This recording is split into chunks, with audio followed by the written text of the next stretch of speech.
Welcome back to another episode of the Karter Cast. I'm your host, Karter Baughan. With me, as always, Dylan, Connor. We're back.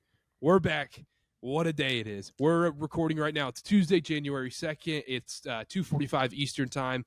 Yesterday, we found out Michigan-Washington national title. The Michigan Wolverines finally won a college football playoff game. The SEC crap is over. We finally will not have an SEC champ. We won't have an SEC team in the title game since, I don't know when. When was the last time we haven't had an SEC team in the title game? Oh, goodness. Texas USC?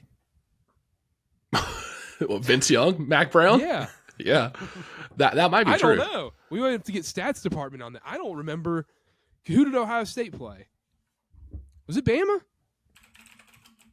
Who did Ohio State beat? No, they beat Oregon. So that was it. Yeah, then. that was it. Yeah. What That year had was to be that? When Cardell Jones? 14? 14? Something like that. 14 sounds right. JT Barrett? Yeah, that sounds right. I don't know. Let's see. Who cares? Yeah, that was wow. Yeah, it is. Ohio State, Oregon, 2014. Okay, there we go. That's the last time. 42-20. Go. You're Yeah, welcome. Anyhow. You're welcome. Yeah. You're welcome. Michigan-Washington national title game. If you listen to the last episode, even though it came out late, I was on Texas big. But also Michigan big. Michigan even bigger. So that's what matters. That's what we're going to talk about right now. We're going to talk about Michigan-Bama. Michigan wins in overtime, 20-27 at the Rose Bowl. Dylan, initial thoughts after the game. Beautiful. It's one of those things that there's nothing better than watching your team play meaningful football. And nowadays in college football, regular season games, when you have like I'm not trying to be funny about Michigan or whatever, but when you're a fan of a top tier team, there really is very few games over the course of a season that matters. And to be able to be as invested as you are into a playoff game and then to win it and know that you have an even more important game coming up, I mean, it's just fun. I get to postpone the diet for another week. I told myself once Michigan's out of the playoffs that I would go on my diet, and I get to push that back. Michigan, I really don't. The game was good. I think. Are we going to go ahead and get into what we thought of the game? I would like to say that. First off, I'll say this. I thought the first three quarters, first quarter was crazy because there was just so much going on, turnover, like the potential turnovers, then muff punt, all that crap. Second and third quarter, very much dragged for me. Well, it felt like it was a commercial show. It was just commercials. It was that, and then it felt like Michigan should have been up more. Like it felt like they had control of the game, and then they were only up 3 at halftime. Like it was a one possession game. It felt like it should have been 10, 13-point lead. It just seems like Alabama didn't trust Jalen Milroe to throw the ball, from what I saw at least. Like he had 21 rushing attempts. Yeah, but he also didn't have time to throw though. Hey, true. Michigan's D line came out firing, Dylan. Hey, and like I said Jalen Milroe hasn't. He's played Georgia, but he hasn't seen a defense like Michigan's. Michigan's defense is easily the best in college football this year. You can say, "Oh, Iowa." No. It is Michigan's defense that they bullied that Alabama offensive line. The offensive line was the difference in that football game because the center couldn't snap a ball to save his life. I mean, Jalen Milroe was just the catches he was making on the snaps was unbelievable. I don't know how you have a guy like Nick Saban coaching your football team and you go without a center for the whole season. I mean, and I even noticed it before the snaps got botched. I was like, wow, that was a bad snap. But I'll give credit to Milroe. He was making do with those bad snaps because the fact that only 2 of those got away from him is astonishing. Those snaps were everywhere. So I give Milroe credit for that. But you guys were exactly right. Alabama's offensive line, I remember I think it was the first quarter, one Michigan linebacker just went completely unblocked. Just ran right at Milroe, had no time to do anything. And Connor, I think you're exactly right. Alabama didn't trust Milroe to make any throws. But like you said, he didn't have any time. They were also kind of killing us with the run game there in the second and third quarter. And then I think it was McClellan that opened the scoring for them with like a 30-yard rushing touchdown. And from that point, I think it became pretty clear that they thought that was what they were going to be able to do.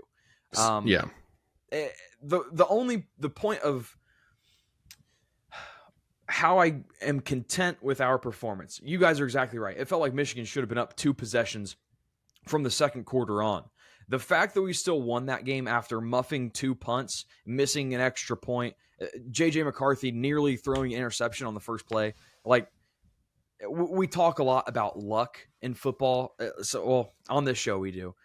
If Alabama would have won that game, I would have, taken it like a man or whatever, but I probably would have bet against them in the championship because they benefited from all those things. The fact that Michigan was still able to win, I think that just goes to show you how dominant Michigan is. Even when they put themselves in a hole, they're able to climb out and they're able to pull out the win. So let's not forget Michigan got lucky big time on that Roman Wilson play.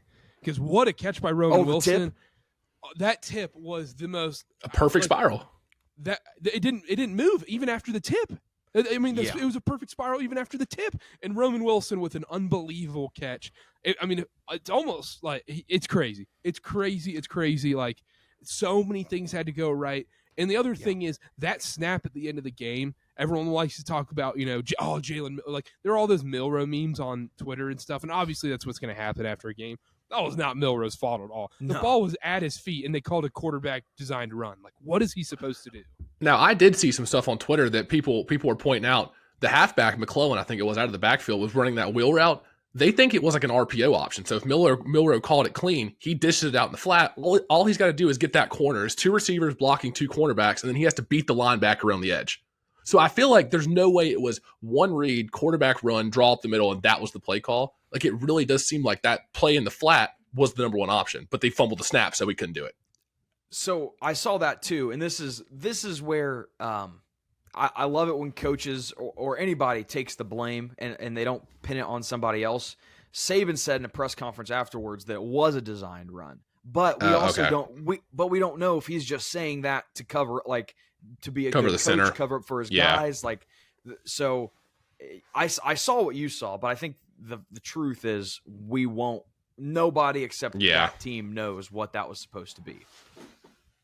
But you're right about the center. That's bad. You can crap on Milrow all you want. To me, he didn't play very well, but he's the star because the fact that only 2 of those snaps got away from him. I mean, the guy was. It's like I don't know if you remember the arcade where you had the big light up board. It's like a reaction board, and you got to hit the lights as they pop up. That's what Milrow was doing, but he was catching snaps. Yeah, it was a bop it. He was just bop it, literally shake it, twist it, pull it. Yeah, and then also, like, every play, there was a Michigan player in the backfield within once he got into his drop back, he's having to run for his life every play, and he still made that a game. It was, like I said, it was dragging for the second and third quarters. I was like, oh my gosh, dude, another commercial. This is taking forever. I know, old white man, sitting on the couch, whatever, but like, holy crap, it just wouldn't end. And then the game just got good. The game, like, all of a sudden, once Michigan got that ball in that last drive, you're like, all right, here we go. Like, it's on now. And then it just became an instant classic. There was a point, I was watching it with my in-laws. My brother-in-laws are football fans, Ohio State fans, but I could tell they were kind of cheering on for Michigan because they know I like them. There was a point in that game when everybody that was watching that game in that room kind of knew that it was over for Michigan. And then Milrow makes that, he fumbles, and then that changes everything. But then Michigan misses the field goal, and then it almost like it flips back. Like, I do want to make a point to say that Michigan, I think they said on the broadcast, Michigan led for like 95 or 98% of the snaps this year. This was the first time that J.J. McCarthy and Michigan have had to, their backs are against the wall. They had to make a drive to tie the game, not necessarily to win. And they did it. And that it was both J.J. McCarthy making throws. It was Blake Corum making the runs. It was the receivers making the catches. That is something to hang your hat on if you're this Michigan team moving forward to the championship, because you did something you didn't have to do all year. And the first time you were tested with it, you were able to come out on top. You were able to pull through, and you were able to score. Yep. So very, very good game. I think I don't want to stray the conversation too far away here, but this just goes to show us the committee got it right. I mean, with these 2 games, imagine Florida State playing. I mean, we got an overtime game, and we got the one Texas-Washington game that was absolutely amazing. To be fair, I did see some people on Twitter trying to spin it like, oh, you see what going undefeated in a Power 5 conference means? Because Washington and Michigan both made a title game, and they're like, FSU went undefeated in a Power 5 conference. But now I see your point. It does seem like, I don't think it can be overstated, the importance of that last drive and overtime as well. Because like you said, something they haven't done all year, and you can take that into the next game going, oh, we can do this against an Alabama defense, and now we're going up against a Washington defense that I don't think is nearly as scary. No. And the confidence that team has to have, knowing that, oh, we messed up so many times and we were still able to beat one of the top teams in the nation. And then we'll get into the preview or whatever, but you're exactly right. I'm terrified of Washington's offense. It's an offense. It's an Ohio State-esque offense of years past. So we've seen something like it, but we haven't played an offense like that this year. The defense, though, they're not going to be able to stop the run. I mean, Core might have 30 attempts. Core might have 30 rushing attempts. It's gonna be like Penn State. Yeah, it's gonna be hard nosed. Yeah, I'm excited for that game. But Michigan wins. We're all happy. One more. I told myself, if we can win this, I'd be good for 15 years. The Reds don't have to win a World Series. The Titans don't have to win a Super Bowl. The Grizzlies don't have to win an NBA championship. 15 years, I'll be good if we can win this one. Yep. I FaceTimed you right after, Dylan. I FaceTimed you. One more. You did. One more. 6.9 units. 6.9 units. That was great. That was great seeing it cash. The other thing is, I was so close calling this game. I called 27-27. Michigan wins on a 32-yard field goal. Oh, gosh. I was so close. Hey, I got 27 right. I got one of the 27s right. Yeah. If Milroe runs it in at the end and then Michigan gets the ball back, game-winning field goal in double overtime, you're spot on. Yep. Mm-hmm. I know. So but that's finally actually got one right. That's actually a good question. Just real quick, Karter, how many years would you sacrifice of a drought for the Panthers to win one? How many years are you going? Minimum 15. Minimum 15. Yeah, I agree. I think I'm going 15, 20. Doesn't matter. I joked that all it took for Michigan to be good was the Titans to be bad. Every single year I started following the Titans. The Titans were a playoff team, a cusp playoff team, but Michigan always failed in the playoffs. Titans win 5 games this year. Michigan finds themselves in the championship. More than happy to accept that. More than happy. Yeah. Yeah, 100%. Let's move on. Texas-Washington. We won't spend as much time on this game. Washington wins 37-31. The game was just – the first half was awesome. Texas gets bailed out. They get that fumble. Yeah. The fumble. There was also a punt, a muffed punt that Texas recovered. Punt, yeah. Bad day for special teams for every team. Bad day for special teams. Texas somehow ties it at halftime. They get it 21-21, and then Washington just dominated the clock. I mean, Texas had the ball for 2 minutes in the third quarter. Washington had it the rest of the time. They just dominated the clock. They just flat out didn't give Texas enough time. The game was lost on those 2 fumbles by Baxter and by Blue. The Blue fumble was the one. I mean, you fumble it off the dude's back. Your own player's back running it, and they had all the momentum. They're killing it. They're destroying that defense, and they still had the ball with 12 from the 12-yard line, 1 second left to win the game, and they still somehow had it. And all Washington had to do was just take a knee, just knee, just go down, There's no need to try and get this first down. Just go down, and make them drive the length of the field. Yeah, make them go from the 2-yard line 98 yards in 10 seconds with no timeouts. Make them do that. Because, oh, man. But anyhow, Texas, right there. They almost had it. Texas tried to get a little too cute. Steve Sarkisian likes to call a dump down to your running back when no timeouts from the 12-yard line with 10 seconds left. You're calling a dump down to your running back? No. Every single ball should have been in the end zone. If he doesn't get out of bounds right there, game's over. If he does not get out of bounds on that little dump down pass, game's over right there. So I don't know, just throw it out. That should not have even been an option on that play. Either have that guy blocking or run to the end zone. It should have been 4 shots straight to Adonai Mitchell, and that should have been it. It should have been it, and they did get it 2 shots down there, and it didn't work out. I went big on Texas. I lost. I wanted Texas to win that game real bad, but Steve Sarkisian got cute. Washington continues to prove me wrong. It just proves to me once again that they're just TCU 2.0. They are TCU 2.0, and this is Michigan's chance to avenge that loss from last season. So if they're TCU, then does that mean Michigan's going to steamroll the championship game? We'll talk about that in a little bit. Okay. But talking about this game from last night, the one thing I'll say about Texas is I think Texas was the more talented team last night outside of the wide receivers, Adunze, Penix, and they were just unbelievable. Polk, yeah, Polk played out of his mind too. But I think teams are just overthinking playing Washington. All you have to do is just run the ball down the middle and play action deep shots, and nobody does that better than Michigan. I like that. I like hearing that, Karter. I will say, watching the Texas-Washington game, there was one – I understand the Heisman is a regular season award, but Penix might be the best Heisman runner-up in a while. I mean, that guy can absolutely sling the ball. Now, he's not going to be a great NFL prospect because all these injuries and stuff, but there was a throw he made. I think it was the third quarter. Is there a McMillan? Am I thinking of the right guy? Yes. He made a throw to McMillan like in between three defenders in the end zone, and it was one of the most beautiful throws I think I've ever seen. That guy can just load up and launch the ball. Even Abby made a comment about how far he was throwing the ball down the field while we were watching that game. That terrifies me as a Michigan fan, but I also think you're exactly right. They can't stop the run, especially up the middle. Play action. Though Michigan's good for a flea flicker, a halfback pass at some point, like or a McCarthy reach behind his head and then throw it up the field. That was insane.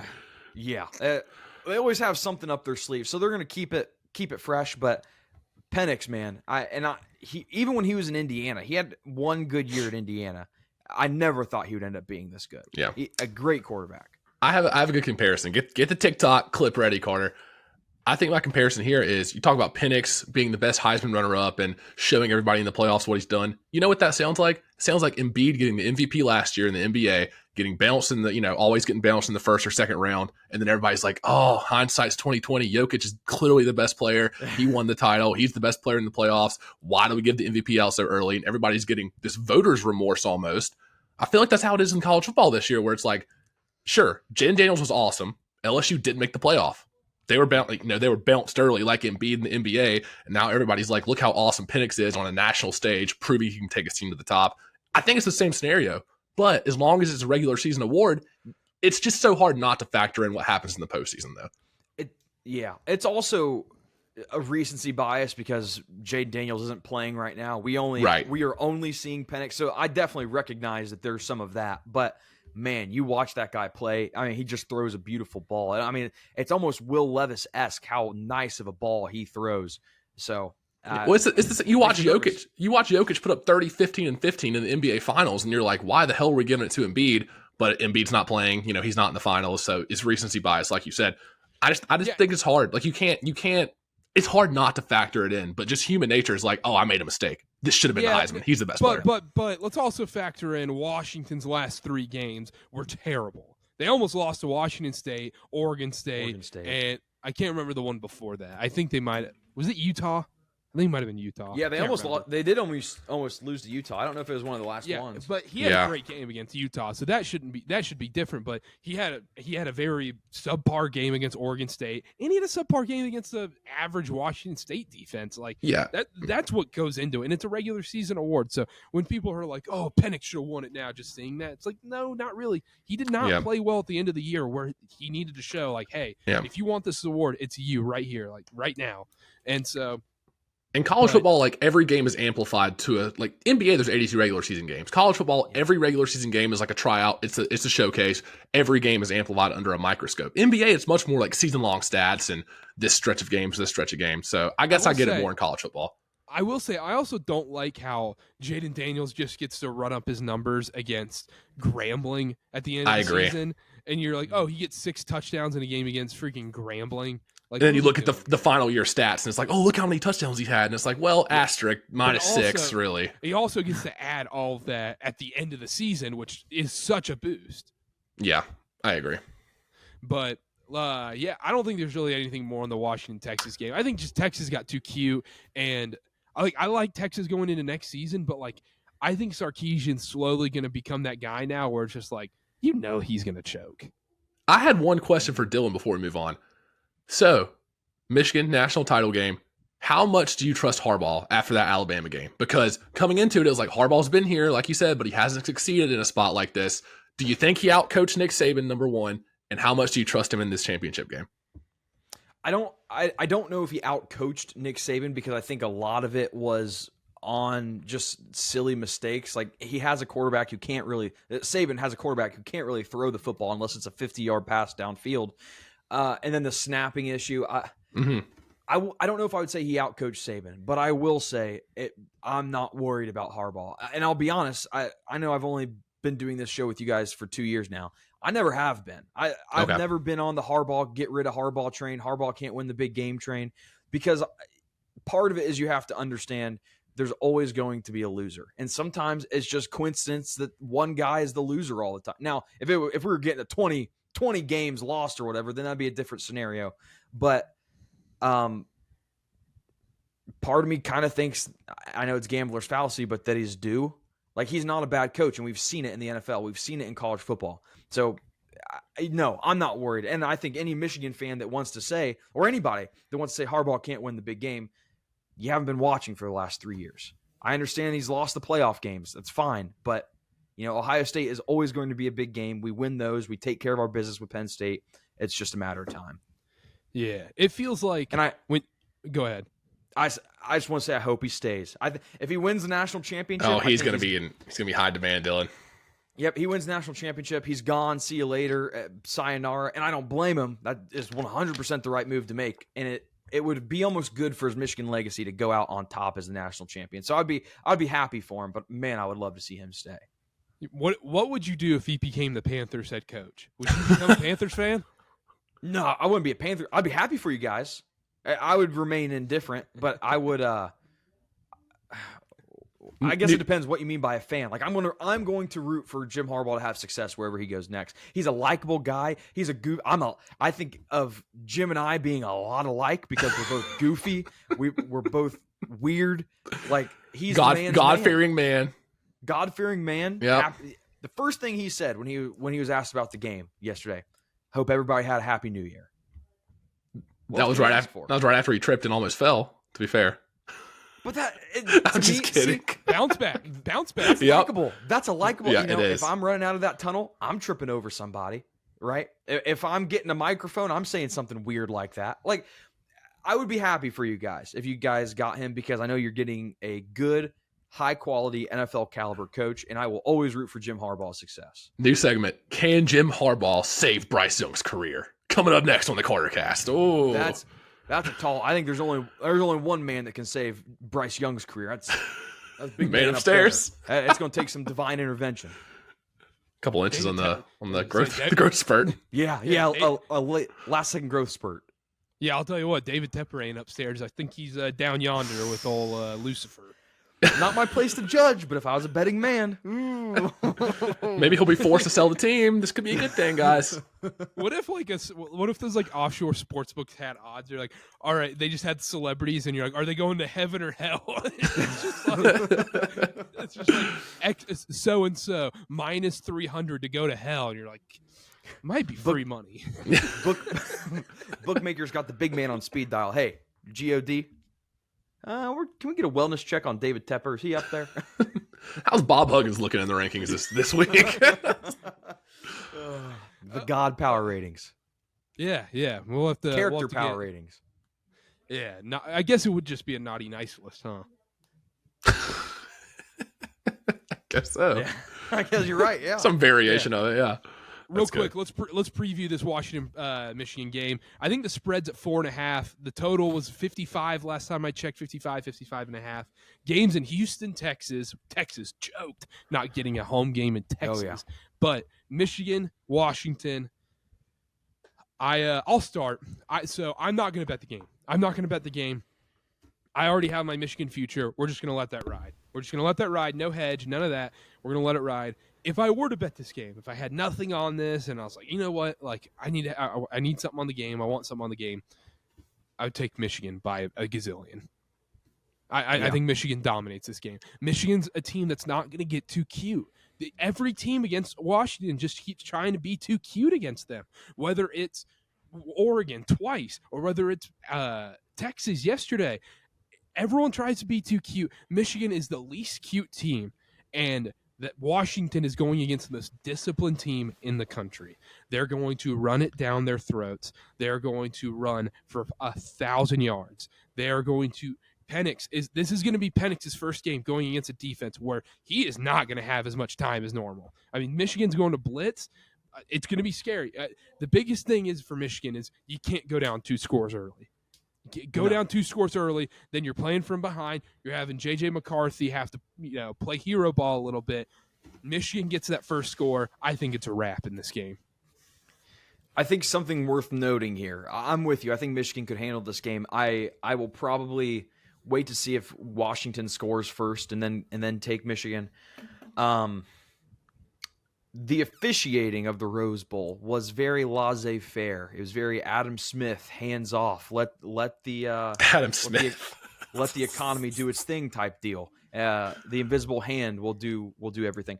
If we get more of that in the national championship, that 100% benefits Washington, because Washington's both offensive and defensive units are pretty heavily penalized, and Michigan's they just aren't. So that will be something to look out for. I don't know who the crew's going to be. I know we got a Big 12 crew for the Rose Bowl. I think it's Brad Allen in the NFL. Oh, sorry. Oh, gosh. Cancel the game. Cancel it. No, the NFL said that they're banned from the playoffs. So they're coming to the college football playoff. There's your answer. That's their demotion. Yeah, exactly. That worries me a little bit if they're going to – and I'll have to look. I don't know how the championships have been refereed in the past, but I think it's going to be Michigan football, run it down the middle, don't do anything too fancy, pound the ball, keep the clock ticking. You want it to be a quick game, and you want every drive to end in a score, and that's going to be the recipe for success. You look at Michael Penix's game log, and he's consistently throwing the ball 38, 39, 33, 42 times. He is chucking the ball down the field. I think this time of possession could be like Michigan 3-1. Like I really think Michigan's going to dominate time of possession, dominate the pace of the game. They can't get in a shootout. We've talked about this all year. Michigan, just stay disciplined. If they go down 2 scores, they're screwed, because McCarthy's going to have to be a playmaker. He's going to be forcing the ball down the field. They're going to have that pressure.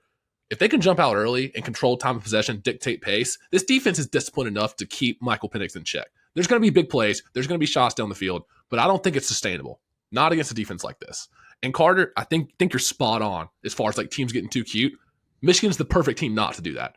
We saw it against Penn State. They could have come out and been like, oh, Penn State, let's smash them in the mouth. Let's throw deep shots and play actions. No, they didn't throw the ball in the second half at all, because they knew they could just win it on the ground. It might be a little bit of a boring national championship, honestly, but Michigan's the perfect team suited for this Washington defense. And I don't think they're going to overthink it. I don't think they are. I think they know what their bread and butter is. And I'm taking Michigan here too. I think 4.5. People are like, oh, 4.5 is too much. I think it's fine. I think it's a good number. If you've watched this Washington team, any team they go against, whether it's Oregon State, or it's Washington State, or it's Texas last night, whenever they just run the ball, it's like 8 yards a carry. I don't know what the exact number is, how many yards per carry teams are getting against Washington's defense, but when you watch the game, it feels like 8 yards every time, because every time Texas was handing the ball off, it was just, C.J. Baxter, 5-yard run, 12-yard run, 7-yard run, 10-yard run, just constantly. And then they would try and do these cute like screen passes, or let's get a Donnie Mitchell out in space, try and maybe do that. No, just ram the ball down their throats, and then J.J. McCarthy play action deep shot, hit Tyler Morris or Roman Wilson, an easy touchdown. That's got to be the game. You know what's crazy? Is Texas had more rushing attempts than Washington. Washington had more rush attempts than Texas, but yet Texas outgained them by 80 yards on the ground with like 5 or 6 less attempts. Like that was what was working. So you're right, Carter. Sorry to cut you off. Oh no, you're fine. But I just don't see a world where Michigan just doesn't dictate the line of scrimmage so much and just run it down their throats. And we mentioned, this is TCU 2.0. Michigan, this is like Michigan's like antithesis, their antichrist, their whatever. I think Michigan is so prepared for this TCU 2.0 revenge thing. They're not going to let that happen again. They're not going to let this get into the 40s. They are going to be so well prepared for this. Harbaugh's not going to let that happen. They are going to run it down their throats, time of possession. Michigan wins this game. You could tell me any number and I would believe it. Say the double D word, Carter. Say the double D. Oh, I won't do it. I won't do that to Michigan. I won't do that to Dylan. I won't do that to Michigan because guess what? I jinxed 2 teams. Not doing it again. I think Michigan wins by a lot. I think Michigan wins by a lot in this game, but I don't think it'll be particularly close. Give me Michigan by a lot. I don't know what the odds are going to be, but something's telling me Donovan Edwards touchdown. I think he's getting in the end zone in the championship. Has to. Blake Corum, 3 JJ touchdowns. Yeah. Nope, J.J. McCarthy's running one in. Quinn Ewers was running all over that Washington defense. Bo Nix was running all over that Washington defense. Quarterbacks run all over that Washington defense. McCarthy, he was running against Bama yesterday. He's going to do it again against Washington. You're going to have a little read option. McCarthy sprints to the end zone. Nice 12-yard touchdown for old J.J. McCarthy. Keep a close eye, too. I'm always trying to find this on sports books. I never really can. If they have any prop for like any player other than McCarthy for a passing touchdown, like because they like to put Orgy in there, and they might, he's usually running. They like to do those cute props for title games. Yeah, they might come with something here. If there's something like they have halfbacks, Mullings, they've had Mullings throw passes before, something weird like that, because they always have 3 or 4 plays where they draw something different up, and sometimes it works, sometimes it doesn't. You saw Corum yesterday try to do the flea flicker, and it just the shovel came up short. But keep an eye out for that. The last thing I want to say, we're talking about Washington, team's tendencies against Washington, their rush defense. Washington allowing 4.5 yards per rush, which is like 50th most, 45th most in college football. But teams don't run against Washington. They have 31 rush attempts per game against them, and that's the 14th lowest. So this is not going to be the same. Michigan is going to run the ball a lot more than that. Because the other thing is they're playing against Pac-12 offenses, and they're also, a lot of these Pac-12 offenses want to get into these shootouts. Yeah, it's just balls to the wall, 70-point total. I feel like teams get pressure, and it's like, oh my God, Washington just scored in 4 plays in a minute and a half. We got to gun it down the field. Let's go. I feel like the only correct test would be to say, compare it to the Oregon State game. Yeah. I think you're exactly right there. It's going to be, I would not be surprised if third or fourth quarter that Washington defensive front gets worn out because they're not used to a team running the ball that much. So it's going to be a great game. I'm glad that we're even in a position where we can talk about Michigan playing in a championship. And they're favored by 4.5 points, though. They're favored by 4.5 points in a title game. I know that doesn't matter. Like, it's got to make you feel a little better.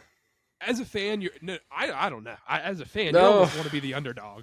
I'm with you, Karter. I hated being the favorite against Ohio State this year. It is much sweeter when you're a 7-point underdog. Yeah, you're like, okay, I have a chance. But, like, this is it. I mean, it's now or never. If Michigan doesn't win this game, they're never winning a national title. So is this the... They will, but not anytime soon. I don't not think anytime so. soon. Not in the next 20 years. Not until Connor Stallions gets hired. Think about years 2019 to 2000. Like, what was Michigan football? But I also think that with the 12-team playoff coming up, they will find themselves with the opportunity to play in a championship more than 2000 and 2019. I don't know, but you guys are in such a big conference with the Big 10's going to be insane. This is a good segue. Is this the end-all, be-all? Pac-12 versus Big 10 football, capping it off, Pac-12 going away. This will be etched in history. This is not, but Dylan, if Washington does beat Michigan, the Pac-12 is officially better than the Big 10. And then nobody can have a rebuttal because the Pac-12's done, so they just go out on top into the sunset. Yeah. Of course they would be. What do you mean? It would be over. I mean, you're right. They would ride off into the sunset, but you can't say that the whole conference is better than a whole conference because one team from the conference beat one team from the conference. But then the whole conference has a better record against that conference. You send out your champion. You send out your warriors to fight one-on-one. That's how you decide your fate. Your best team. Yeah. So you're telling me Washington beats Michigan overtime on a game-winning field goal. You're going to say Pac-12 is better than I'm going to check the luck rankings first, and then I'll let you know. Yeah, but I won't even check that. I will 100% just say they're better. You know I will. You will. You will say it. I don't think you'll believe it. You know better than that. This is just kind of. I still believe top to bottom, the Pac-12 is better this year, but I don't think it's going to matter because I think Michigan wins by a lot. There you go. Last thing, and then we'll roll into the NFL. Score predictions. Score predictions for Michigan, Washington. Dylan, go. 35-17 Michigan. Connor. 31-20 Michigan. 42-22 Michigan. Wow. Wow. Okay. Michigan is going to put up points in that game. There's no way this blows up in our face. No, no way. not. No way. Also, I think Penix might throw 60 times in this game. I was thinking the same thing because he's been in the mid-40s consistently, high 30s, mid-40s. They're going to be trailing. Another thing that makes me feel good about this matchup is how many interceptions Penix has. Interceptions were like the one thing that killed his Heisman candidacy. So Will Johnson, Mike Sainer still like. Watching the Texas game last night, there was not one close interception. Like there wasn't even like, oh, that was almost a pick. No, he was dialed in the pocket every time. It was in the pocket every time. All right, that's it in college football. Let's do NFL real quick, but we're gonna take a quick break. All right, let's do the NFL right now. We're gonna start with the Saturday game. We're not going to do Steelers-Ravens because, look, the Steelers are probably going to win that game. They're minus 3.5, and Ravens have nothing to play for. Tyler Huntley might have a masterclass out of nowhere. Pro Bowl quarterback Tyler Huntley, that is. Yeah. Utah. Texans. Yeah. I was going to say Steelers get in if they win and Buffalo loses. So that's what they're playing for. It's a scenario. Yeah, I think they'll win just to make that Sunday night game a little more enticing for the NFL. And then, anyhow, Texans Colts. This game matters. Winner is basically in the playoffs. Correct? What's the scenario, Connor? It looks like right here, Houston clinches the NFC South with a win and a Jacksonville loss, or Houston just clinches a playoff berth in general if they win. So win and you're in for Houston. For the Colts, same thing. Win and you're in. Colts clinch a playoff berth with a win, or they can clinch the division with a win and a Jacksonville loss. So this game is win and you're in. All right, so win and you're in for this game. What do we like here? It's Texans minus 1.5, Indianapolis, over under 47.5. Do you guys have anything betting-wise on this game? I almost lean the Texans here. I'm going to be honest. I mean, I don't know if CJ Stroud came back from an injury last week, and this Colts team they've been fine. They've been okay all year. But do I trust Gardner Minshew on a Saturday night at 8:15 p.m.? Yes. That's when you would trust you Gardner Minshew. Is that when we trust time. Gardner Minshew? Yeah. Really? I wish this game was honestly like Saturday afternoon. Like it was at like 3:00 Eastern time on a Saturday. That's when I feel like I trust Gardner Minshew more than anybody. I think has Gardner Minshew ever lost a Saturday game? I feel like he's undefeated in Saturday games. You might be right. I don't know how many Saturday games Gardner Minshew's played. Might take me a while to find that one on the old NFL database. But my head tells me he's played in 2, and he's 2-0 in those games. But the Texans' run defense is good from what I'm looking at. They're 4th in rushing yards allowed per game right now. And so if you're the Colts, it will have to be Gardner Minshew. Like I don't think Jonathan Taylor's going to be 25 carries for 150 yards. I don't know. I think this is a game I'm going to sit back. I'm going to bet the over and sit back and watch it. This is going to be such a stupid game. I mean, it is. It's going to be muffed punt. It's going to be blocked field goal return for a touchdown. It's going to be Gardner Minshew throws a pick, and then the guy that picks it off fumbles it, and they get it back. It's going to be the weirdest end to the AFC South. It's going to be the AFC South just peak stupidness where it's, a pick. There's going to be like a safety, a pick six, some stupid crap. Weird stuff is going to happen. You're 100% right. Somebody stepping out of the back of the end zone. They're pouring an Orlovsky. I mean, something's happening. 100%. Dylan, go ahead. I think, don't quote me on this, I think this is the first game Houston has played this year not in the 1:00 time slot. Oh, they played really? Thursday, didn't they? I'm looking now. I don't see a Thursday night. I think we talked about this in the season previews. I think when I did this division preview, I brought that up and I was like, they play at 1 p.m. the whole year. I think I remember saying that. This is CJ Stroud's first professional football game not playing at 1 p.m. Oh my God, first primetime game. That's something to consider. You brought up the Gardner Minshew point, and I hear what you're saying. He's not a starting quarterback, but keep in mind he did play. I think it was for the Eagles last year around this time when they benched Jalen Hurts because they'd locked up and he won, right? Playoff spot. I believe so. Didn't he win? Yeah. Or he looked pretty good. I think they got out to a hot start, but ultimately you're right about the Houston Texans rushing. They have the 4th best rush defense in professional football, so it's going to be tough for them to get something going on the ground. But the Colts have a small advantage here on defense. I think the Minshew thing, the fact that he's experienced, he's been in this position before, I do like the Colts here. I think they'll win, and I think it'll be a close game. It'll come down to Stroud's inexperience playing on the big stage, playing with a playoff berth within reach. So I do like the Colts here in the points.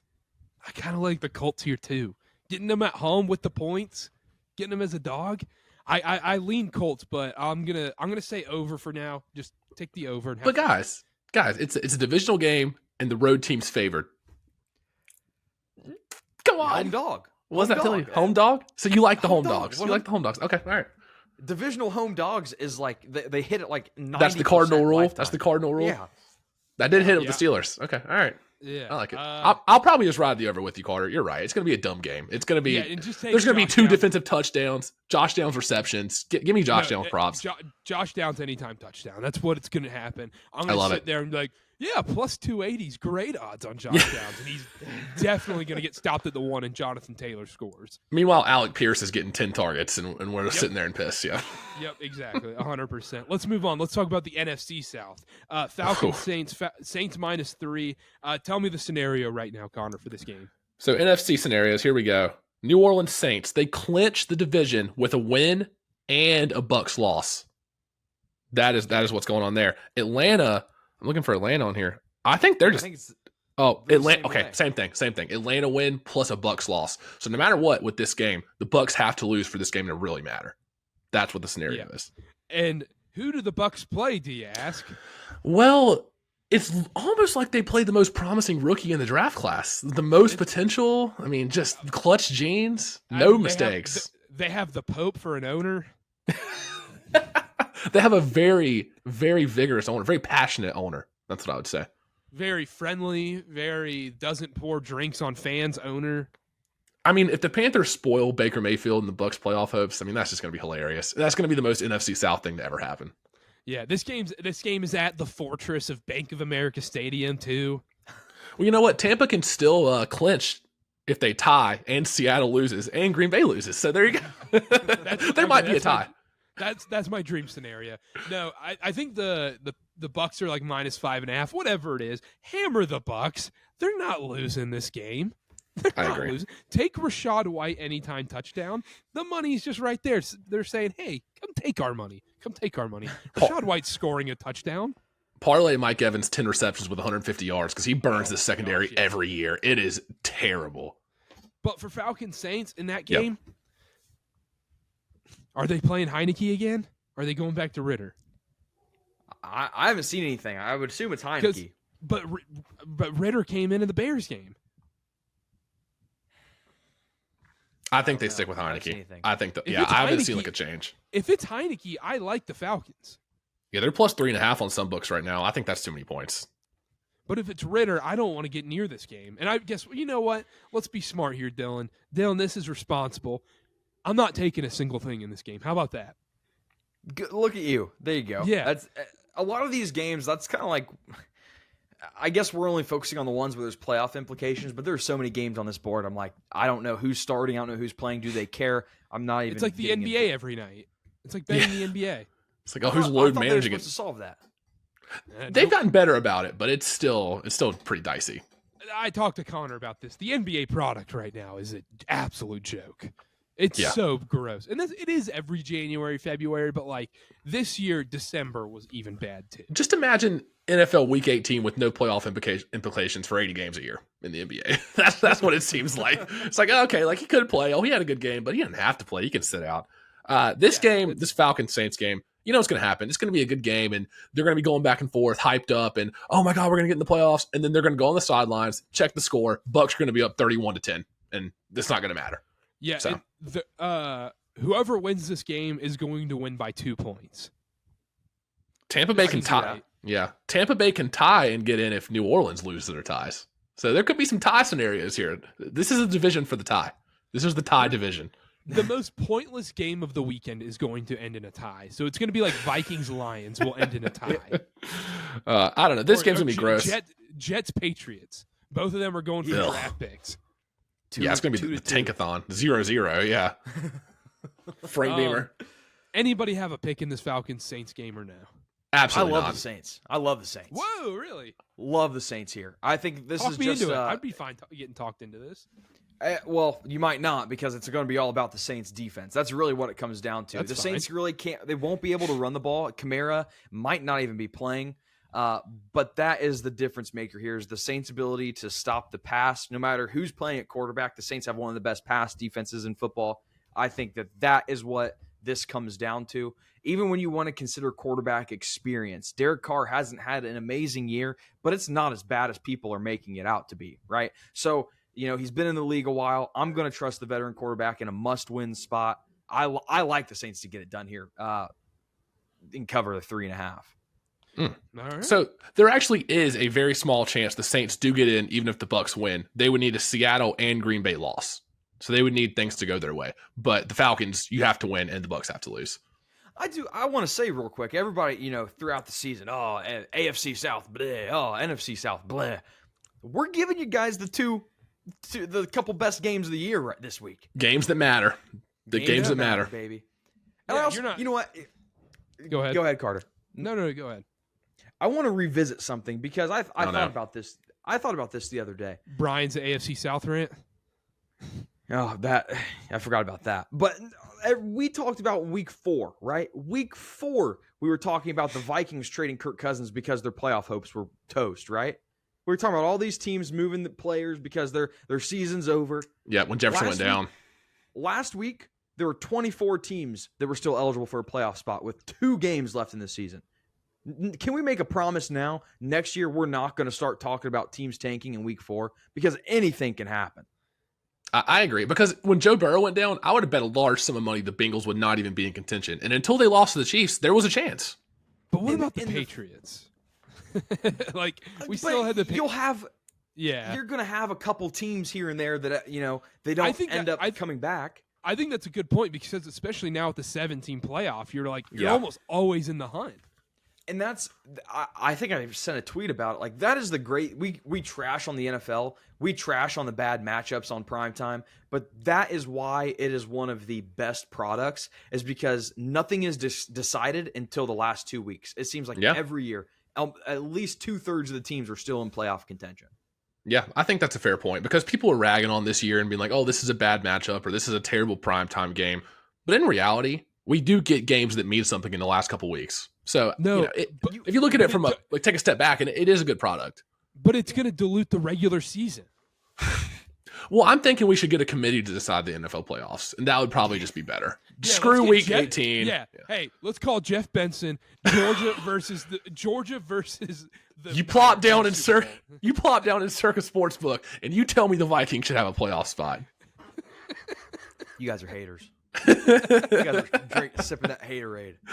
No, hey, you know what? how about Dylan was right. Hashtag Dylan was right. The playoffs were good. College football playoffs were good. How about college football just adopts the NFL system and says, "Hey, you win your conference and you're 13-0, you're in no matter what." And don't even leave it up to a committee. Well, that's what it is now. That's what it's going to be, yeah. Yep. Anyhow, literally. let's move on. We're on a time crunch. Packers -3, games in Lambeau, over under 44.5. Connor, tell me the scenarios for this one as well. It's pretty simple for Green Bay. They clinch a playoff berth with a win. Every other playoff berth involves somebody tying or Green Bay tying their game. It's simple. Win and you're in for Green Bay. And I think there's something with the Bears that's like, they have like a 2% chance to get in if like all these teams lose or tie or whatever. I can't even find that. But the Packers, very simple. Win and you're in. Jordan Love, a chance to lead this team to the playoffs in his first year starting. What are we thinking? Pack, go. I'm kind of thinking that too. And this Bears rush defense is like the shining thing of their defense is their rush defense. Out of nowhere, ever since the Montez Sweat trade. Yeah. Yeah.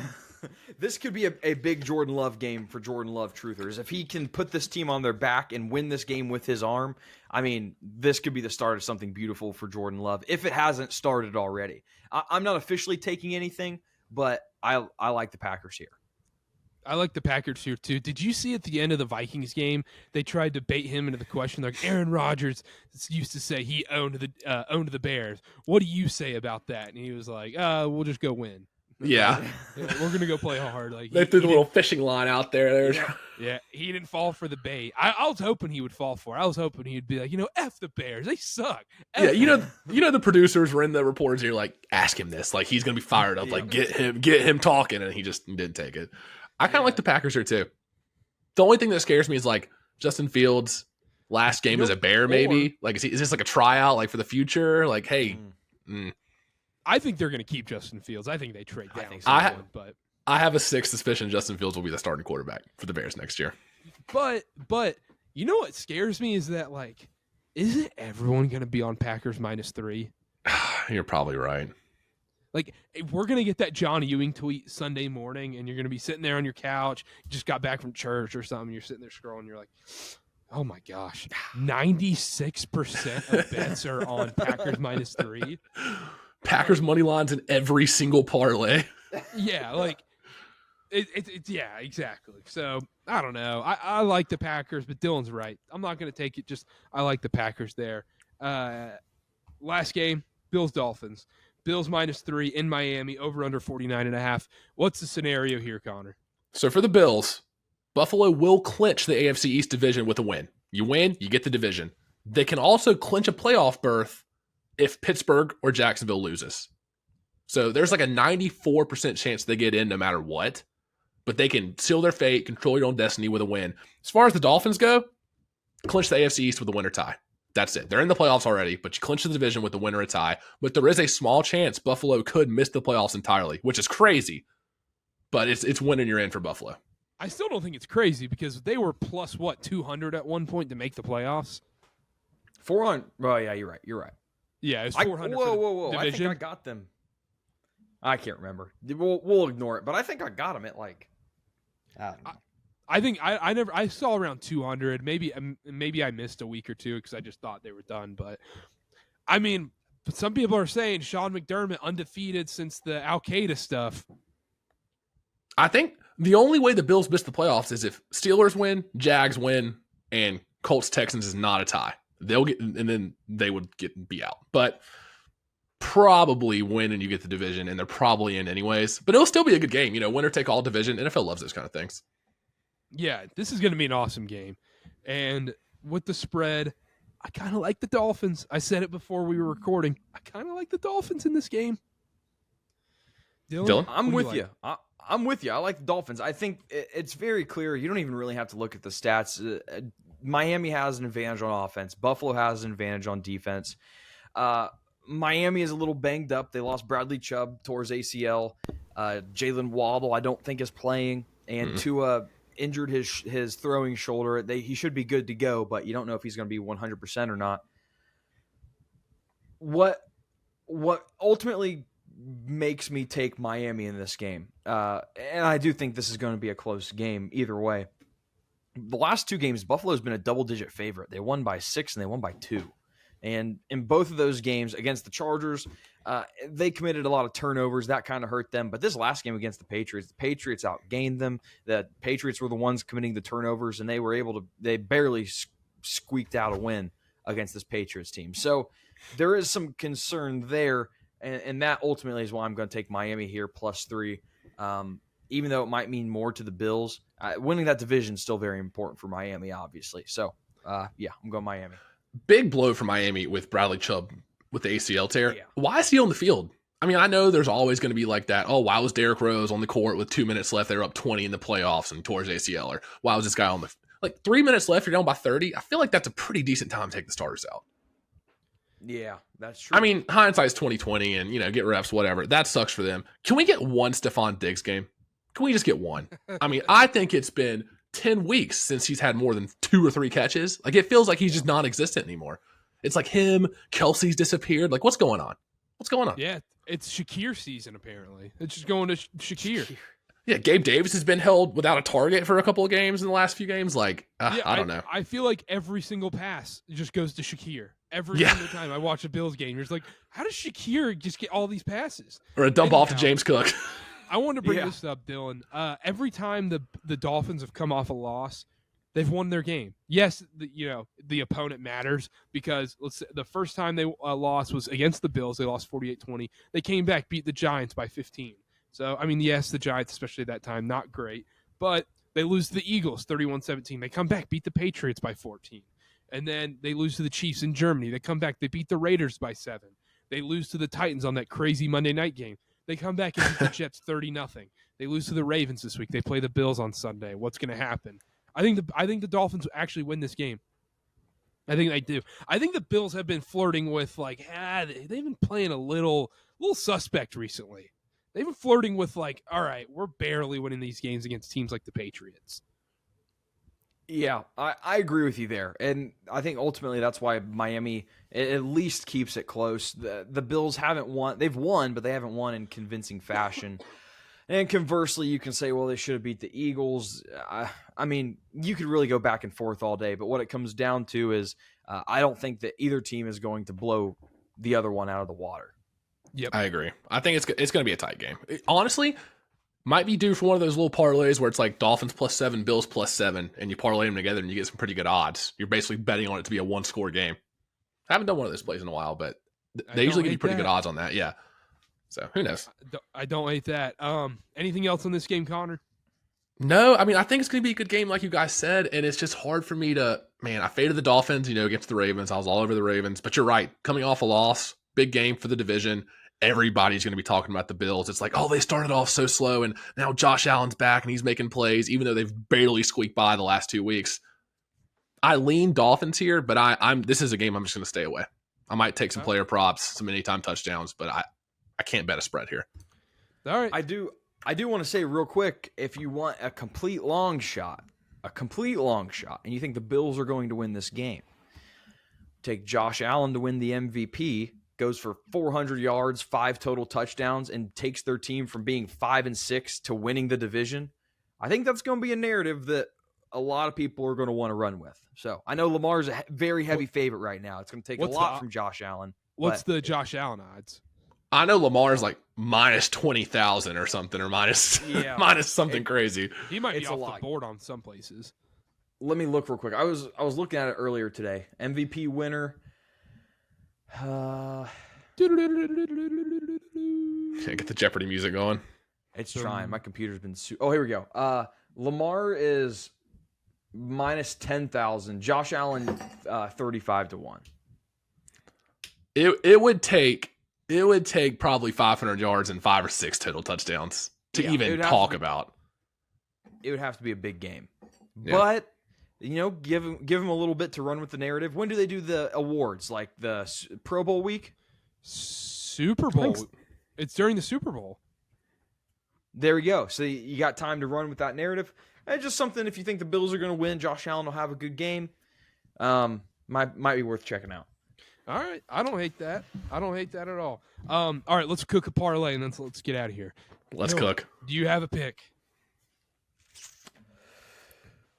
Colts.